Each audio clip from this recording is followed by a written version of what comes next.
A man who lives alone without a girlfriend is not broken, he's not waiting, and he's certainly not failing. In fact, he might just be doing the most important work of his life, becoming someone he's proud of when no one is watching. We've been told for years that our value is reflected in who chooses to love us. That if we're single, something must be wrong. But real confidence, real maturity, comes from understanding that your worth isn't measured by someone else's approval. It's measured by how aligned you are with your values when you're by yourself. There's this strange assumption that being alone means being lonely, but loneliness isn't about the absence of people. It's about the absence of connection.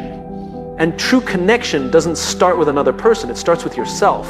A man who has taken the time to understand who he is, what he stands for, what his mission is, that man walks into every room with clarity and calm, not craving attention, but grounded in purpose. You see, not everyone is ready for a relationship, and not every relationship is worth rushing into. Some men are building, they are healing, they are learning. They're not avoiding love, they're preparing for it. Not because they need someone to fix them, but because they want to be whole enough to love someone without losing themselves in the process. There's courage in solitude. There's strength in saying no to the wrong connection. There's wisdom in resisting the pressure to just settle down when settling means settling for less than you deserve or less than you can give. A man who lives alone is often seen as isolated, but sometimes he's more connected to his truth than those surrounded by noise. He's not performing for social media, he's not pretending to be happy in a picture-perfect relationship. He's building a life so real, so rooted, that when the right person does arrive, it's not a rescue mission, it's a partnership. This man is not hiding from intimacy, he's redefining it. He's not uninterested in love, he's refusing to compromise on the kind of love that drains more than it gives. He's growing quietly. And real growth rarely gets applause while it's happening. So if you are that man, or you know one, don't measure the value of that life by the absence of a girlfriend, measure it by the presence of vision, discipline, and peace.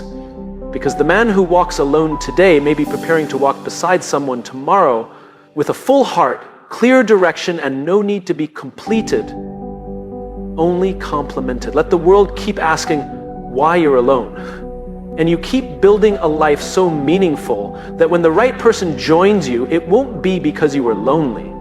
It'll be because you were ready. Solitude is often misunderstood.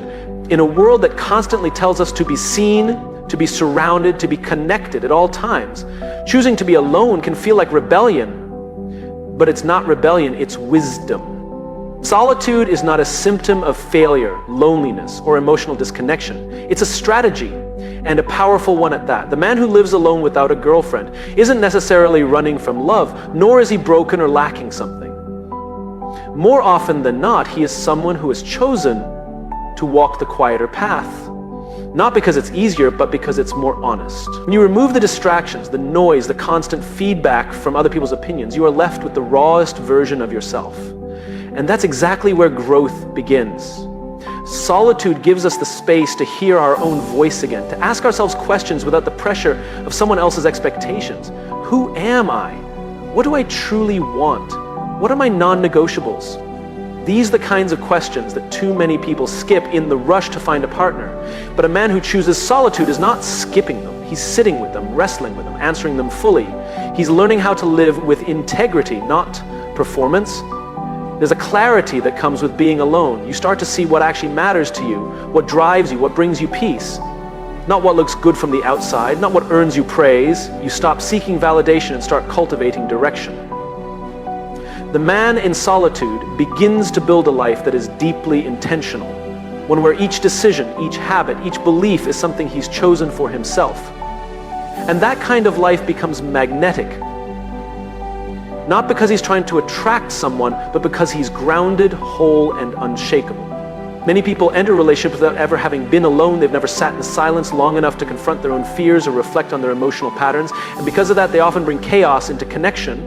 They seek someone else to heal what they haven't yet faced in themselves. But the man who's lived in solitude has faced it. He's done the work, often quietly, often without applause. He's chosen discomfort over distraction, self-respect over codependency, and growth over validation. This doesn't mean he doesn't want love, it simply means he refuses to enter love blindly. He knows what it costs to lose yourself in someone else. He's not waiting to be rescued or fulfilled. He's making sure he has something of value to offer when love does come along. And when it does, it will be love built on strength, not desperation. It will be partnership, not dependency. Solitude is not passive. It's not a pause in life. It's a deliberate and active investment in becoming the man you are meant to be. Every day spent alone is a day spent mastering something within: discipline, peace, clarity, resilience. This is the kind of foundation that not only builds a meaningful life, but attracts the kind of love that can last. So when you see a man living alone, don't assume he's incomplete.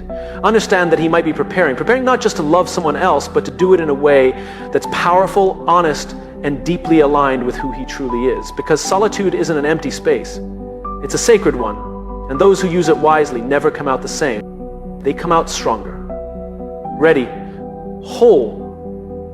We often fall into the trap of believing that being in a relationship automatically means someone is fulfilled, connected, or emotionally complete. But connection isn't measured by relationship status. A man with a girlfriend isn't necessarily more connected than the man who walks through life alone. In fact, there are many people in relationships who feel deeply unseen, unheard, and misunderstood. The presence of a relationship doesn't guarantee the presence of real connection. What matters is not the title you carry, but the quality of the relationships you cultivate with others and with yourself. We've been conditioned to think that being single is a temporary failure, a waiting room for something better. But that's not the truth. Sometimes, the man who is alone is actually the man who is more emotionally honest. He has taken the time to understand who he is. He has learned to enjoy his own company. He has friendships built on authenticity rather than convenience. He communicates with clarity, listens with intention, and treats others with respect, not because he has to impress a partner, but because it's who he's chosen to become. Connection is about depth, not status. It's about vulnerability, not labels.